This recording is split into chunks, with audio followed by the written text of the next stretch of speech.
Lecture 46, Power Relations in a Balanced Three-Phase Circuit. So, the objective of this lecture is to understand balanced three-phase system, find out the relationship between line and phase quantities, find out the power in the balanced three-phase system, and see the advantages of balanced operation. So, what is a balanced three-phase system? This is an example of a three-phase system where we have a star-connected supply which is supplying power to a star-connected load. We have three voltages VA, VB, and VC. So for a balanced system, all three voltages are equal and are phase displaced by 120 degree, which can be seen from this phasor diagram. Each phase is displaced by an angle of 120 degree. Now for a balanced system, the impedances are also equal. That means that ZA is equal to ZB is equal to ZC, and the currents are also equal. That is IA is equal to IB is equal to IC, and are phase displaced by 120 degree, which can be seen from here. Now for a balanced star connected load, the line voltage is simply equal to root 3 times of phase voltage. That means that this voltage, that is the line voltage between any two lines, is equal to root 3 times of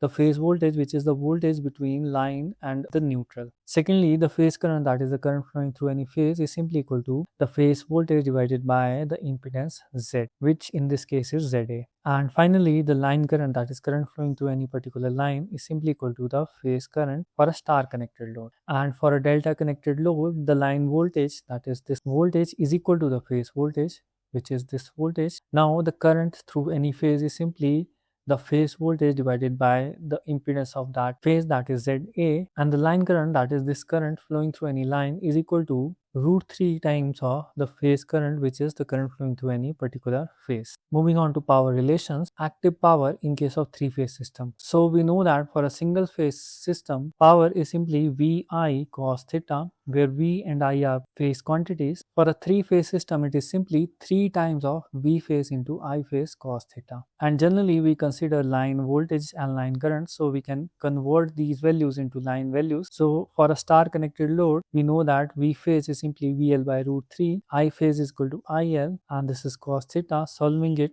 multiplying and dividing by root 3, we can see that the power in a three-phase circuit is simply root 3 VLIL cos theta, and this is the standard equation where VL is the line voltage, IL is the line current, and theta is the phase angle. Similarly, reactive power is root 3 VLIL sin theta, and the apparent power is root 3 VLIL. So the corresponding power triangle looks something like this. The base is given by the active power, that is root 3 VLIL cos theta. The perpendicular is root 3 VLIL sin theta, which is the reactive power, and the hypotenuse is apparent power, that is root 3 VLI, and this angle is simply the angle of power factor. So power factor is simply given by cos of power factor angle, that is simply active power divided by apparent power. And for an inductive load, we have a lagging power factor. For a capacitive load, we have leading power factor, and for a resistive load, we have unity power factor.